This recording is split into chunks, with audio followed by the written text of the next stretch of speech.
Dear students, ഇന്ന് നമ്മൾ discuss ചെയ്യാൻ പോകുന്നത് സപ്പോർട്ട് ആൻഡ് യൂട്ടിലിറ്റി സർവീസ് 2 എന്ന പേപ്പറിലെ യൂണിറ്റ് 3യുടെ കണ്ടിന്യൂഷനാണ്. സോ ഇന്ന് നമ്മൾ ഡിസ്കസ് ചെയ്യാൻ പോകുന്നത് key issues in disaster management ആണ്. നമ്മുടെ സെൻട്രൽ ആയിട്ടുള്ള ഡിസാസ്റ്റർ മാനേജ്മെൻറ്റിൽ ഇഷ്യൂ എന്ന് പറയുന്നത് പ്രിപ്പയർഡ്നെസ് ആണ്.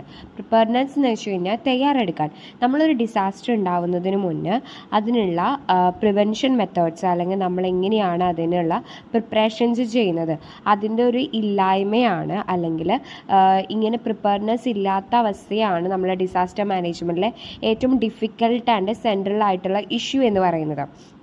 സോ പ്രിപ്പയർഡ്നെസ് എന്ന് പറയുന്നത് based on the risk of assessment ആണ്. എന്ത് ഡിസാസ്റ്ററാണ് ഉണ്ടായത് ആൻഡ് ഹസാർഡ്സ് അസസ്മെൻറ്റും എങ്ങനെയാണ് നമ്മളത് അനലൈസ് ചെയ്യുന്നത്, അപ്രോപ്രിയേറ്റ് ആയിട്ട് ഡിസാസ്റ്റർ സ്ട്രൈക്സ് ഉണ്ടാകുമ്പോൾ നമുക്ക് എങ്ങനെ റെസ്പോൺസ് ചെയ്യാൻ പറ്റുന്നത്. സോ ഇതെല്ലാം it's a way of preparedness ആണ്. സോ ഡിസാസ്റ്റർ മാനേജ്മെൻറ്റിൽ പല ടൈപ്പ് ഓഫ് റിസോഴ്സസ് പല സ്റ്റേജിലും നമ്മൾ ഡിസാസ്റ്റർ ഇവൻറ്റ്സിൽ നമുക്ക് ഫേസ് ചെയ്യേണ്ടി വരും. പല സ്റ്റേജിലും പല റിസോഴ്സസാണ് നമ്മൾ യൂസ് ചെയ്യുക.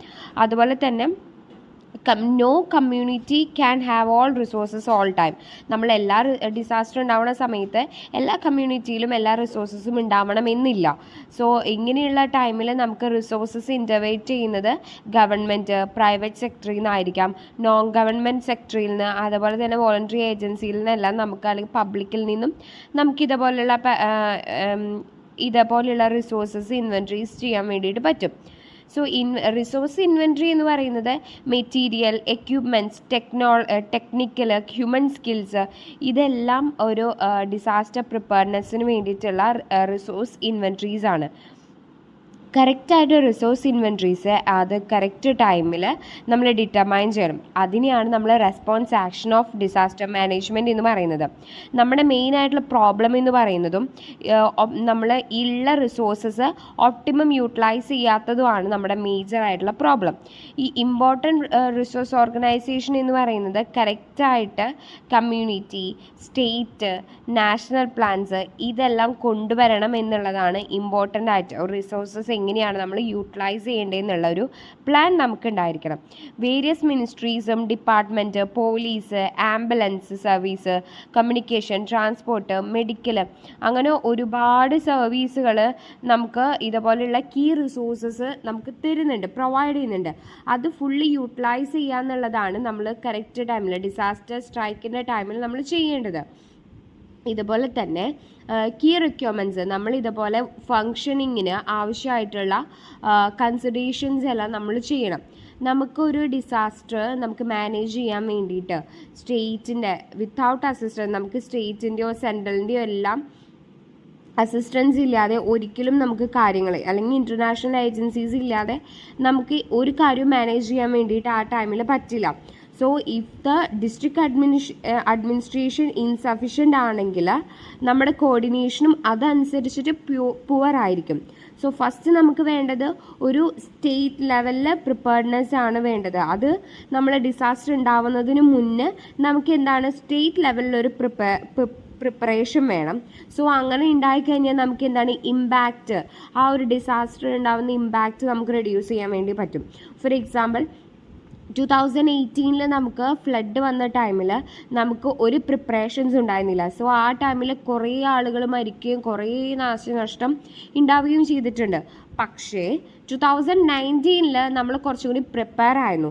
സോ ആസ് കമ്പയർ ടു 2018 നമുക്ക് കുറച്ചും കൂടി പ്രിപ്പറേഷൻസ് അല്ലെങ്കിൽ പ്രിവെൻഷൻസ് കൊണ്ടുവരാൻ വേണ്ടിയിട്ട് പറ്റിയിട്ടുണ്ട്. സോ അതാണ് ഇവിടെ പറയുന്നത്. നമ്മളൊരു കാര്യം ഉണ്ടാവുന്നതിന് മുന്നേ തന്നെ അതിനുള്ള പ്രിപ്പറേഷൻസ് ചെയ്യുകയാണെങ്കിൽ സോ നമുക്ക് അതിൻ്റെ ഇൻറ്റൻസിറ്റി റെഡ്യൂസ് ചെയ്യാൻ വേണ്ടിയിട്ട് പറ്റും. അപ്പോൾ ഈ ഡിസാസ്റ്റർ ഉണ്ടായ ഒരു ഫസ്റ്റ് ഫ്യൂ അവേഴ്സിൽ തന്നെ നമുക്ക് കുറേ പേരെ രക്ഷിക്കാൻ വേണ്ടിയിട്ട് പറ്റും. അത് ആ ഒരു കാരണം കൊണ്ട് തന്നെ നമുക്ക് കൺട്രീസ് ഡെവലപ്പ് ചെയ്തിട്ട് നമുക്കൊരു ബിയോണ്ട് ദ ഡിസ്ട്രിക്ട് നമുക്കത് സർവൈവ് ചെയ്യാനുള്ള അല്ലെങ്കിൽ ആ ഒരു ഇൻറ്റൻഷ്യൽ ആ ഒരു പീരീഡിൽ ബ്രീഫായിട്ട് നമുക്ക് അറൈവ് ചെയ്യാനുള്ള എല്ലാ സിറ്റുവേഷൻസും നമുക്ക് ആ സമയത്ത് ഉണ്ടായിരിക്കും. അതുപോലെ തന്നെ ഡിസ്ട്രിക്ട് ഹെൽത്ത് വിങ്ങും അതേപോലെ ഡിസാസ്റ്റേഴ്സിന് മുന്നേ പ്രിപ്പറേഷൻസ് വേണം. സോ അങ്ങനെ വരുമ്പോഴത്തേനും നമുക്ക് കറക്റ്റായിട്ട് പ്രോബ്ലംസ് എന്താണെന്നും അത് സർവൈവ് ചെയ്യാനുള്ള ഹെൽത്തിൻ്റെ ഭാഗത്തു നിന്നുള്ള എല്ലാ സെറ്റിങ്സും നമുക്ക് പ്രിപ്പയർ ചെയ്ത് വെക്കാൻ വേണ്ടിയിട്ട് പറ്റും. സോ മെയിനായിട്ട് ഒരു ഡിസാസ്റ്ററിൻ്റെ ടൈമിൽ ആക്ഷൻസ്, സോ ആക്ഷൻസിനനുസരിച്ചുള്ള റെസ്പോൺസ് നമ്മൾ കൊടുക്കാൻ വേണ്ടിയിട്ട് ഉത്തരവാദിത്തമുണ്ട്. ഫോർ എക്സാമ്പിൾ, ഇപ്പോൾ ഒരു റീസെൻ്റ് ആയിട്ട് ഒരു ഗ്യാസ് ലീക്കേജ് ഉണ്ടാവുകയാണ്, ഒരു ഇൻഫ്ലമേഷൻ ഉണ്ടാവുകയാണെങ്കിൽ ആളുകൾ അതെന്താണ് കൂടുതൽ ലീക്കായ ഫോട്ടോസ് എടുക്കാൻ വേണ്ടിയിട്ട് അതിൻ്റെ അടുത്തോട്ട് വരും. സോ അങ്ങനെ വരുന്ന സമയത്ത് അത് കൂടുതൽ അപകടമാണ്. സോ ഇങ്ങനെയുള്ള സിറ്റുവേഷൻസിൽ കമ്മ്യൂണിറ്റീസിനുള്ള അവെയർനെസ് അല്ലെങ്കിൽ ഈ ഒരു സിറ്റുവേഷൻ എങ്ങനെയാണ് കറക്റ്റായിട്ട് ഓവർകം ചെയ്യാൻ പറ്റുക എന്നുള്ള കാര്യങ്ങളാണ് നമ്മൾ ചിന്തിക്കേണ്ടത്. നമുക്ക് പല ആക്ടിവിറ്റീസും പഞ്ചായത്ത് ലെവലിലായിക്കോട്ടെ, സ്കൂൾ ലെവൽ, കോളേജ് ലെവൽ, അങ്ങനെ പല ഇൻസ്റ്റിറ്റ്യൂഷൻ ലെവലിലും നമുക്ക് കൊണ്ടുവരാൻ വേണ്ടിയിട്ട് പറ്റും. എന്തിന്? നമുക്ക് ഇതേപോലെയുള്ള അവെയർനെസ്സുകൾ കൊടുക്കാൻ വേണ്ടിയിട്ട്. അത് ഓഡിയോ വിഷ്വലി മെസ്സേജുകളായിട്ടും അതുപോലെ മോക്ക് ഡ്രിൽസുകളായിട്ടും നമുക്ക് അങ്ങനെ കൊടുക്കാൻ വേണ്ടിയിട്ട് പറ്റും. Fire alarms, fire control system, ഇതെല്ലാം എന്തിനു വേണ്ടിയിട്ടാണ്? ഇങ്ങനെയുള്ള സിറ്റുവേഷൻസിനെ നമ്മൾ എങ്ങനെ ഓവർകം ചെയ്യുന്നു, അല്ലെങ്കിൽ ഡെമോൺസ്ട്രേഷൻ ക്ലാസ്സുകൾ, പോസ്റ്റേഴ്സ്, ഇതെല്ലാം നമ്മളെ ഹെൽപ്പ് ചെയ്യുന്നുണ്ട്. ഇനി നമ്മൾ നോക്കാൻ പോകുന്നത് എമർജൻസി ആയിട്ട് ഒരു ഡിസാസ്റ്റർ മാനേജ്മെൻറ്റ് പ്ലാൻ ഒരു ഹോസ്പിറ്റലിൽ ഉണ്ടായിരിക്കണം. സോ ഈ ഹോസ്പിറ്റലിലെ എമർജൻസി ഡിസാസ്റ്റർ പ്ലാൻ നമ്മൾ ഡിവൈഡ് ചെയ്തിരിക്കുന്നത് 3 ഫേസുകളായിട്ടാണ്. ആദ്യത്തെ എന്ന് പറയുന്നത് പ്രീ ഡിസാസ്റ്റർ ഫേസ് ആണ്, സെക്കൻഡ് എന്ന് പറയുന്നത് disaster phase, and third one post disaster phase ആണ്. പ്രീ ഡിസാസ്റ്റർ ഫേസിലാണ് പ്ലാനിങ് വരുന്നത്. സോ പ്രീ ഡിസാസ്റ്റർ ഫേസ് എന്ന് പറയുന്നത് നമ്മൾ ഡിസാസ്റ്റർ ഉണ്ടാവുന്നതിന് മുന്നുള്ള ഒരു ഫേസിനെയാണ് നമ്മൾ പ്രീ ഡിസാസ്റ്റർ ഫേസ് എന്ന് പറയാം. സോ ആ ഒരു ടൈമിൽ നമ്മൾ പ്രിപ്പറേഷൻസ് ആണ് ചെയ്യുന്നത്. ഫസ്റ്റ് നമ്മൾ ചെയ്യുന്നത് പ്ലാനിങ് ആണ്. So most of the assessment നമ്മൾ പ്ലാനിങ് ചെയ്യുന്നത് പ്രീ ഡിസാസ്റ്റർ ഫേസിലാണ്. സോ ഹോസ്പിറ്റൽ പ്ലാനിൽ ഫോർമുലേറ്റ് ചെയ്യേണ്ട, അല്ലെങ്കിൽ നമ്മൾ എന്തൊക്കെ കാര്യങ്ങളാണ് അപ്രൂവ് ചെയ്യേണ്ടത്, ഡിസ്കഷൻ ചെയ്യേണ്ടതെന്നൊക്കെയുള്ള കാര്യം പ്ലാനിങ് സെക്ഷനിലാണ് ചെയ്യുന്നത്. നെക്സ്റ്റ് ആണ് preparations of return disaster manuals. നമ്മളൊരു ഹോസ്പിറ്റൽ ഡിസാസ്റ്റർ പ്ലാൻ നമ്മൾ റിട്ടേൺ ഡൗൺ ചെയ്തിട്ടുള്ള ഡോക്യുമെൻ്റ് ആയിരിക്കണം. സോ ഇതിൻ്റെ കോപ്പീസ് എല്ലാ ഏരിയാസ് ഓഫ് ഹോസ്പിറ്റൽസിലും ഉണ്ടാവണം. അതാണ് രണ്ടാമത്തെ കാര്യം. മൂന്നാമത്തെ എന്ന് പറയുന്നത് സ്റ്റാഫ് എഡ്യൂക്കേഷൻ ആൻഡ് ട്രെയിനിങ് ആണ്. സോ ഇതാണ് ഏറ്റവും ഇമ്പോർട്ടൻ്റ് ആയിട്ടുള്ള കാര്യം. സ്റ്റാഫ്സ് വെൽ ട്രെയിൻഡ് ആയിരിക്കണം.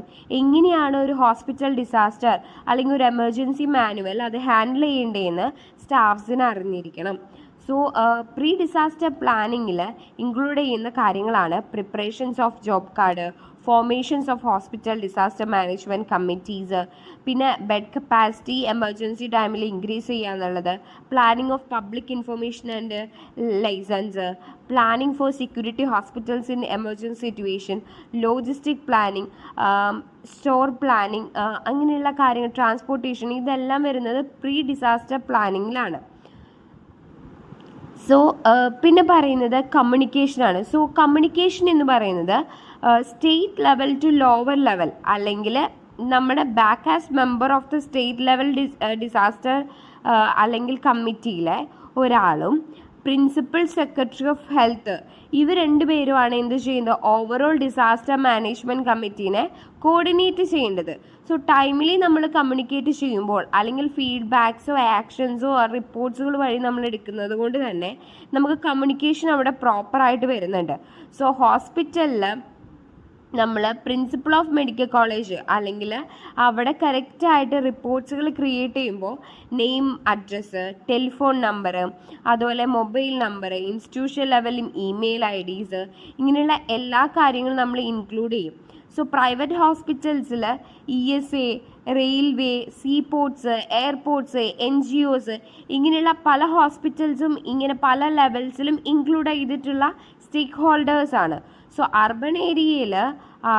Urban area wise and panchayat wise നമ്മൾ ഡീറ്റെയിൽ ആയിട്ട് ഹോസ്പിറ്റൽസ് എടുക്കുകയാണെങ്കിൽ നമുക്ക് കറക്റ്റായിട്ട് ഓഫീസസ് ഓഫ് ക്രൈസിസ് മാനേജ്മെൻറ്റ് കറക്റ്റായിട്ട് എങ്ങനെയാണ് കമ്മ്യൂണിക്കേറ്റ് ചെയ്യുന്നത്, ഏജൻസീസ് എങ്ങനെയാണ് കോർഡിനേറ്റ് ചെയ്യേണ്ടത് എന്നുള്ള കാര്യങ്ങളെല്ലാം നമുക്ക് കറക്റ്റായിട്ട് മനസ്സിലാക്കാൻ വേണ്ടിയിട്ട് പറ്റും.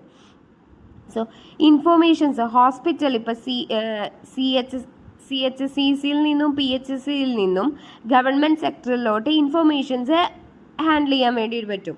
അതുപോലെ തന്നെ കോർപ്പറേറ്റ് സെക്ടേഴ്സ്, പ്രൈവറ്റ് സെക്ടേഴ്സ്, ഇതെല്ലാം ഇൻഫർമേഷൻസ് അപ്ഡേറ്റഡ് ആയിട്ടുള്ള ഡീറ്റെയിൽസ് ആയിരിക്കും ഓരോ ഹോസ്പിറ്റൽസിലും ഉണ്ടായിരിക്കുക. സോ പ്രൈവറ്റ് സെക്ടർ ആയിക്കോട്ടെ, ഗവൺമെൻറ് ഡിപ്പാർട്ട്മെൻറ്റ് ആയിക്കോട്ടെ, കോപ്പറേറ്റീവ് സെക്ടേഴ്സ് ആയിക്കോട്ടെ, എല്ലാ സെക്ടേഴ്സിലും അപ്ഡേറ്റഡ് ആയിട്ടുള്ള ഇൻഫർമേഷൻസ് ആയിരിക്കും. ടെലിഫോൺ നമ്പേഴ്സും ആർ എം ഒയുടെയും സൂപ്രണ്ടിൻ്റെയും ഇവരുടെ എല്ലാവരുടെയും ഡിസ്ട്രിക്ട് ലെവൽ അപ്ഡേറ്റഡ് ആയിട്ടുള്ള പീരിയോഡിക്കലി, അതിപ്പോൾ വീക്ക്ലി ആയിരിക്കാം, ഡെയിലി ബേസിലായിരിക്കാം. സോ അപ്ഡേഷൻസ് ഉണ്ടായിരിക്കും. അതുപോലെ തന്നെ DMOയുടെ അണ്ടറിൽ കോപ്പീസും അവൈലബിൾ ആയിരിക്കും. സോ ഇത് സ്റ്റേറ്റ് ലെവലിലും അതുപോലെ തന്നെ സ്റ്റേക്ക് ഹോൾഡേഴ്സിനും വളരെ യൂസ്ഫുൾ ആണ്. നമ്മുടെ റിസോഴ്സസ് റിക്വയർമെൻറ്റിനനുസരിച്ച്, അത് പേഴ്സണൽ ആയിക്കോട്ടെ, സപ്ലൈക്ക് വേണ്ടിയിട്ടായിക്കോട്ടെ, ഫണ്ട്സിനും ഇൻഫ്രാസ്ട്രക്ചറിനും എല്ലാം ആവശ്യത്തിനുള്ള കപ്പാസിറ്റി നമുക്ക് ഉണ്ടായിരിക്കണം. സോ എമർജൻസി സ്പെഷ്യാലിറ്റി സർവീസസും patient transport facilities, patient support facilities, ഇപ്പോൾ വെന്റിലേറ്റർ, അതുപോലെ തന്നെ സപ്ലീസ്, അവിടേക്ക് ആവശ്യമുള്ള മെഡിസിൻസ്, മോർച്ചറി കപ്പാസിറ്റി, ഇങ്ങനെയുള്ള കാര്യങ്ങളെല്ലാം പബ്ലിക്കിലും പ്രൈവറ്റിലും കോപ്പറേറ്റീവ് സെക്ടേഴ്സിലും എല്ലാം ഉണ്ടായിരിക്കണം. ഇപ്പോൾ ഡിസ്ട്രിക്റ്റ് ആയിക്കോട്ടെ, നൈബറിങ് ഡിസ്ട്രിക്റ്റിലായിക്കോട്ടെ, ഇതുപോലുള്ള ആവശ്യങ്ങൾ വരുമ്പോഴത്തേനും hospital, district level, state level, ഇങ്ങനെയുള്ള കമൻറ്റ് സെൻറ്റേഴ്സുകൾ ഉണ്ടായിരിക്കും. സോ അവിടെയാണ് നമുക്ക് എഫിഷ്യൻ്റ് ആയിട്ട് റിസോഴ്സസ് ചാനലൈസ് ചെയ്യാൻ വേണ്ടിയിട്ട് പറ്റുന്നത്. സെക്കൻഡ് വരുന്നത് സ്റ്റോർ പ്ലാനിങ് ആണ്. സോ സ്റ്റോർ പ്ലാനിങ് എന്ന് പറയുന്നത് ഇത് അഡ്വക്കേറ്റ് ആയിട്ട് നമുക്ക് സ്റ്റോറേജിനും ലിനൻ മെറ്റീരിയൽസ് ആയിക്കോട്ടെ, മെഡിക്കൽ ഐറ്റംസ് ആയിക്കോട്ടെ, സർജിക്കൽ ഐറ്റംസ് ആയിക്കോട്ടെ, ഇത് കറക്റ്റായിട്ട് നമുക്ക് എന്ത് വേണം, സ്റ്റോർ ചെയ്യാനുള്ള സെപ്പറേറ്റ്ലി, ഇപ്പോൾ കാഷ്വാലിറ്റിക്ക് വേറെ, ഡിസാസ്റ്റർ സ്റ്റോറിന് വേറെ, ഇങ്ങനെ നമ്മൾക്ക് ആക്റ്റീവായിട്ടുള്ള സ്റ്റോർ നമുക്ക് ഉണ്ടായിരിക്കണം. സോ അങ്ങനെ വരുമ്പോഴത്തേനും അപ്രോപ്രിയേറ്റ് ആയിട്ടുള്ള അതോറിറ്റി ഇമ്മീഡിയറ്റ് ആയിട്ട് നമുക്ക് മെഷർമെൻറ്റ്സ്, ബഫർ സ്റ്റോക്സുകളെല്ലാം കാഷ്വാലിറ്റിയിൽ നമുക്ക് എടുക്കാൻ വേണ്ടിയിട്ട് ഹെൽപ്പ് ചെയ്യുന്നുണ്ട്. പിന്നെ മൂന്നാമത്തെയാണ് emergency transportation, ambulance services. So detail ആയിട്ടുള്ള ഒരു ആംബുലൻസ് അവൈലബിൾ ഗവൺമെൻറ് ഹോസ്പിറ്റലും പ്രൈവറ്റിലും അതർ ഏജൻസീസിലെല്ലാം ഹോസ്പിറ്റൽ ഡ്രൈവേഴ്സും അതിനനുസരിച്ചിട്ടുള്ള ആംബുലൻസ് സർവീസസും ഉണ്ടായിരിക്കണം. പേഴ്സണൽ പ്ലാനിങ് എന്ന് പറയുമ്പോഴത്തേനും മെഡിക്കൽ ആൻഡ് നോൺ മെഡിക്കൽ സ്റ്റാഫ്സിൻ്റെ മെമ്പേഴ്സിനെ, ക്ലിനിക്കൽ സ്റ്റാഫ് ആയിക്കോട്ടെ, അല്ലെങ്കിൽ ക്ലിനിക്കൽ ഡിസിപ്ലിൻസിനെല്ലാം സ്റ്റാഫ്സിന് ഡ്യൂട്ടി റോസ്റ്റേഴ്സും കറക്റ്റായിട്ട് എങ്ങനെയാണ് കൺട്രോൾ റൂം, കമാൻഡിങ് സെൻറ്റേഴ്സ്, ഇതൊക്കെ എങ്ങനെയാണ് ഹാൻഡിൽ ചെയ്യേണ്ടതെന്നുള്ള കാര്യങ്ങളെല്ലാം അവർ ട്രെയിൻഡ് ആയിരിക്കണം. പിന്നെ ഫിനാൻഷ്യൽ പ്ലാനിങ് എന്ന് പറയുമ്പോഴത്തേനും ഇമ്പോർട്ടൻ്റ് ആസ്പെക്ട്സ് ആണ് മാനേജ്മെൻറ്റ് പ്ലാനിൽ ഫിനാൻഷ്യൽ മാനേജ്മെൻറ്റ്. സോ ഇത് റെക്കമെൻഡ് ചെയ്യുന്നത് ഡിസാസ്റ്റർ പ്ലാൻ ഉണ്ടാവുന്ന സമയത്ത് നമുക്ക് ഫിനാൻഷ്യൽ അഡ്വൈസേഴ്സ് അല്ലെങ്കിൽ ഹോസ്പിറ്റലിൽ എങ്ങനെയാണ് അത് ഹാൻഡിൽ ചെയ്യേണ്ടതെന്നുള്ള കാര്യം, നമ്മുടെ എക്സ്പെൻഡിച്ചേഴ്സ്, അൺനെസസറി ആയിട്ടുള്ള അല്ലെങ്കിൽ റിപ്പീറ്റഡ് ആയിട്ടുള്ള എക്സ്പെൻഡിച്ചേഴ്സ് എങ്ങനെയാണ് ഉണ്ടാവുന്നത്, ആ കാര്യങ്ങളെല്ലാം നോട്ടീസ് ചെയ്യാൻ വേണ്ടിയിട്ടാണ് ഫിനാൻഷ്യൽ പ്ലാനിങ് ഉണ്ടാവണം എന്ന് പറയുന്നത്. പിന്നെ preparations of written disaster manuals already നമ്മൾ പറഞ്ഞു. So hospital disaster written manual predictable ആയിരിക്കണം. സോ അതുപോലെ തന്നെ സിമ്പിൾ ആൻഡ് ഫ്ലെക്സിബിൾ, കൺസൈസ് ആയിട്ടുള്ളതായിരിക്കണം, കോംപ്രഹെൻസീവ്, അഡ്ജസ്റ്റബിൾ ആയിട്ടുള്ള കാര്യങ്ങളായിരിക്കണം നമ്മൾ റിട്ടൺ ആയിട്ട് മാനുവൽ പ്രിൻസിപ്പിൾസ് ക്രിയേറ്റ് ചെയ്യുമ്പോഴത്തേനും വേണ്ടത്. സോ മെയിനായിട്ടും നമ്മൾ ഇത്രയും കാര്യങ്ങളാണ് key points of key issues in disaster മാനേജ്മെൻറ്റിൽ ഡിസ്കസ് ചെയ്തത്.